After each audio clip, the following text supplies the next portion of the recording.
Shalom anak ibu semuanya, bagaimana kabar kamu hari ini nak? Ibu harap kamu tetap dalam keadaan sehat ya. Hari ini tanggal 16 Maret 2021 kita belajar tema 7, subtema 3 PB2 mata pelajaran IPA mengenai gaya gesekan. Nanti di video penjelasan ibu berikan. Lalu bahasa Indonesia mengenai karya non-fiksi itu tidak akan ibu berikan karena sudah pernah ibu jelaskan berulang kali. Lalu SBDP karya seni tempel juga sama, tidak ibu berikan karena sudah berulang kali ibu berikan, dan pada semester 1 juga sudah pernah ibu jelaskan ya nak ya. Nah, nanti kita awali dengan doa bersama. Ibu harap anak-anak ibu juga melakukannya ya, berdoa juga ya nak ya. Selamat menyaksikan. Mari kita satukan hati, kita berdoa. Kembali kami mengucap syukur ya Tuhan, karena hari ini Engkau masih memberikan kami kesehatan, sehingga kami boleh melakukan kegiatan kami seperti biasanya. Begitu juga ya Bapa, terutama pada BDR kami hari ini, pagi hari ini. Tuhan Yesus yang baik, sampai saat ini kami masih BDR. Tuhan, kami mohon ya Tuhan, berkatilah BDR kami. Bukakanlah hati dan pikiran kami agar kami mengerti pembelajaran yang akan diberikan oleh guru kami. Tuhan Yesus yang baik, Engkau tahu isi hati kami. Kami sudah bosan dengan proses pembelajaran yang seperti ini. Namun ya Tuhan, kuatkan kami untuk melakukan pembelajaran kami yang baru ini ya Bapa, agar kami tetap semangat pada BDR ini. Tuhan, banyak dosa yang kami perbuat, kami mohon ampun kepadamu. Hapuskanlah segala dosa kami ya Tuhan, agar kami layak di hadapan-Mu. Dan begitu juga untuk kedua orang tua kami dimanapun mereka berada. Kami mohon berkatilah selalu ya Tuhan, berikanlah mereka kesehatan, umur yang panjang, dan berkat yang melimpah, agar mereka boleh mendidik kami sesuai dengan firman. Tuhan Yesus yang baik, kami mau berdoa untuk sekolah kami. Engkau tahu ya Bapa, belakangan ini sekolah kami dilanda dengan keterpurukan. Tuhan, kami mohon, lindungilah sekolah kami, berkatilah sekolah kami, jauhkanlah sekolah kami dari orang-orang yang jahat.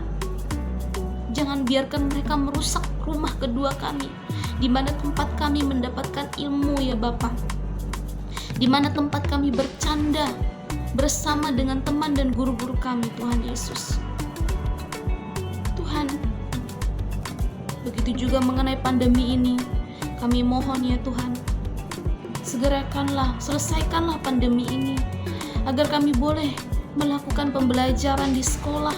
Kami sudah sangat rindu ya Tuhan, untuk belajar bersama dengan teman-teman di sekolah, dengan guru kami, bercanda bersama, tertawa bersama ya Tuhan, bermain bersama. Tuhan Yesus yang baik, banyak lagi pergumulan dalam hidup kami, permohonan dalam hidup kami. Namun kami yakin percaya Tuhan yang akan mampukan, akan memberkati, memberikan apa yang kami butuhkan.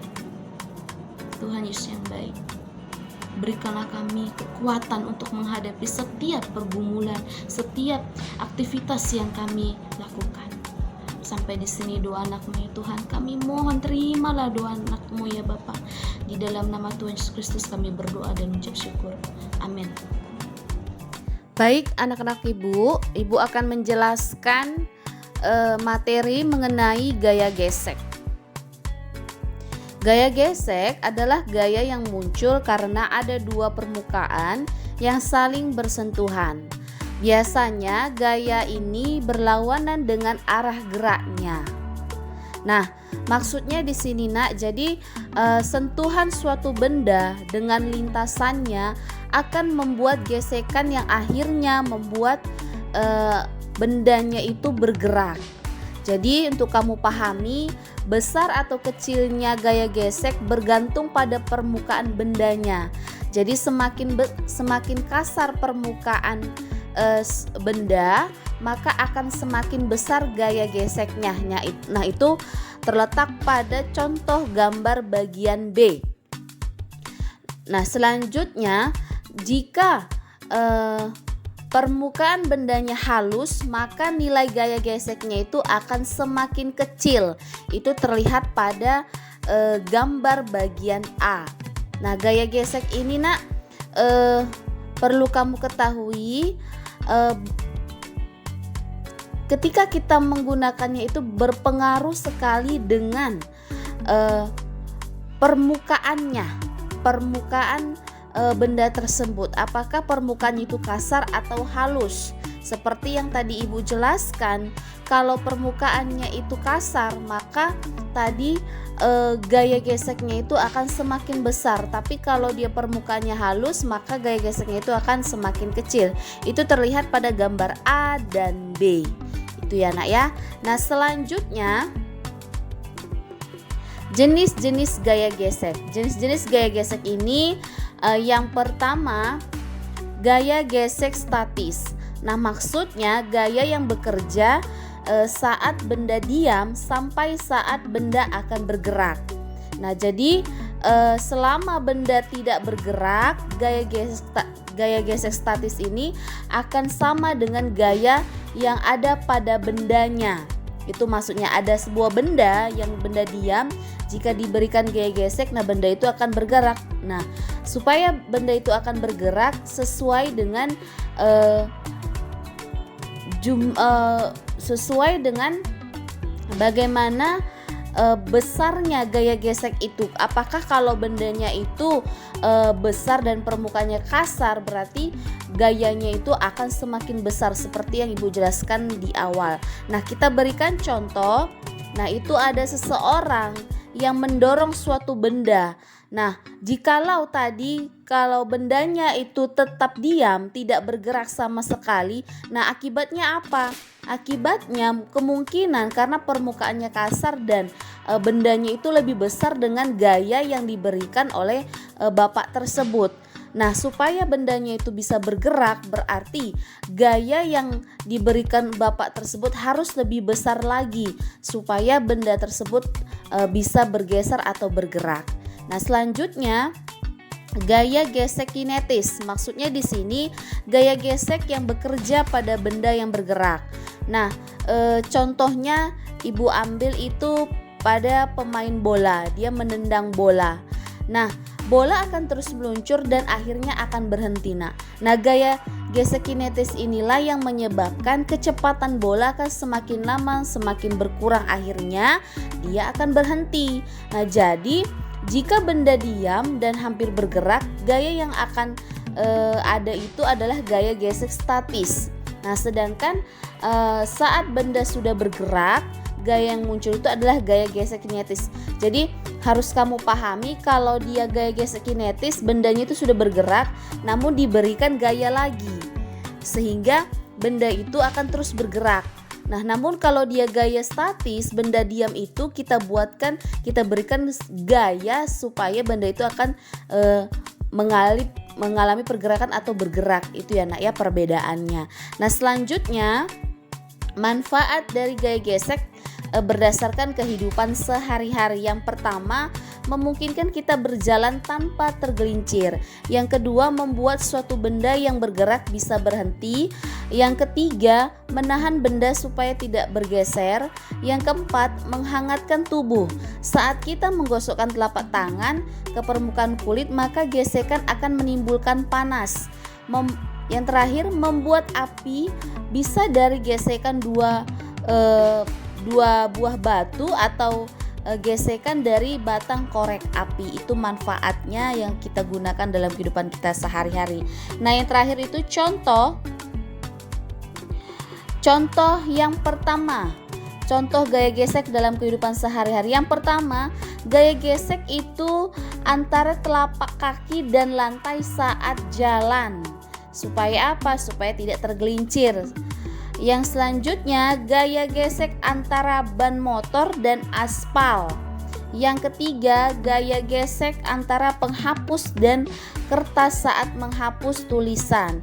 Yang terakhir, gaya gesek antara kedua telapak tangan. Nah, tujuannya apa? Untuk menghangatkan tubuhnya. Nah, masih banyak lagi contoh gaya gesek yang terjadi di dalam kehidupan sehari-hari. Nah, Ibu hanya memberikan 4 saja.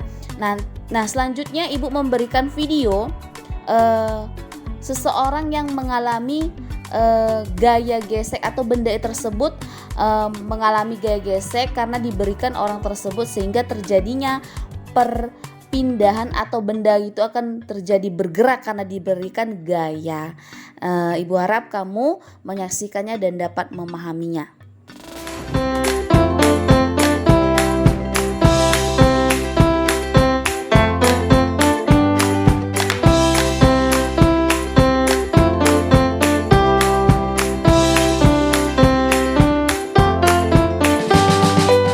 Kamu memperhatikan mengapa kendaraan yang memiliki roda itu dapat bergerak saat berjalan dan berhenti ketika direm?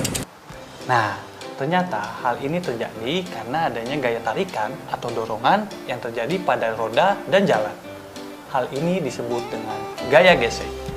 Gaya gesek terjadi akibat dua permukaan benda yang saling bersentuhan. Apakah kalian suka mengendarai sepeda? Apabila kalian suka mengendarai sepeda, kalian harus tetap berhati-hati ya. Perhatikan lingkungan sekitar kalian. Dan kalau ada yang mau menyeberang, kalian harus lihat dulu kiri dan kanan. Oke? Coba deh perhatikan di sekitar kalian ada roda apa saja. Pasti ada alur pada permukaannya.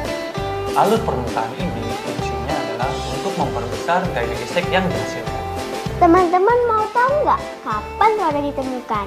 Menurut dugaan para ahli, roda sudah digunakan sejak zaman prasejarah loh. Pada saat itu, roda masih terbuat dari kayu batang yang dapat digelindingkan. Bisa memudahkan perpindahan tempat dan akhirnya menjadi cikal bakal roda yang teman-teman sering temui loh. Nah, berarti tentunya adik sudah paham nih tentang apa itu roda dan gaya gesek. Sudah dong Kak. Oke, kalau begitu coba kakak tanya ya. Kenapa kendaraan yang beroda bisa bergerak saat berjalan dan berhenti ketika direm? Karena adanya tarikan atau dorongan antara roda dan jalan kan Kak? Ya, betul sekali. Gimana adik-adik di rumah? Apakah sudah benar jawabannya? Kalau sudah benar, kakak mau tanya lagi. Nah, coba sebutkan apa salah satu hal yang mempengaruhi besarnya gaya gesek? Kekasaran pada benda? Betul nggak ya? Yap, betul!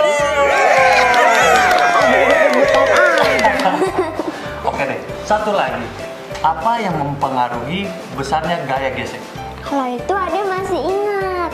Dengan cara memperkasar permukaan benda kan Kak? Yap, betul sekali. Kamu pinter banget. Terus dulu dong. Yeay! Nah, selanjutnya. Apa peran roda dalam transportasi darat? Perannya penting sekali Kak. Untuk memudahkan perpindahan barang dan juga menjadi alat transportasi. Wah, bener banget kamu. Nah, Oke, anak-anak ibu, kamu baru saja menyaksikan penjelasan materi yang ibu berikan. Itu untuk tugas kamu ada di halaman 104. Nah, ternyata di situ ada penjelasan sedikit tentang karya seni tempel ya nak ya, mengenai montase, kolase, mozaik, dan aplikasi. Nah, itu bisa kamu baca kembali, begitu juga catatan kamu ya nak ya. Untuk tugas, ibu hanya memberikan SBDP saja, kamu praktik. Itu di halaman 104, kamu membuat karya montase. Nah, di situ sudah jelas langkah yang akan kamu lakukan. Namun tema gambar yang akan kamu persiapkan itu, ibu mau mengenai budaya kita.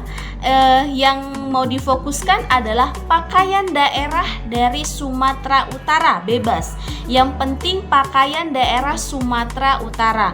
Nah, kalau misalnya kamu mengambil pakaian daerah dari suku Melayu, buat di atasnya ya nak ya, pakaian daerah adat suku Melayu ya, baru di bawahnya itu ada rangkaian gambar-gambarnya. Nah, lalu selanjutnya kamu buat kamu buat karya seni tempel montasenya ya. Itu yang Ibu minta.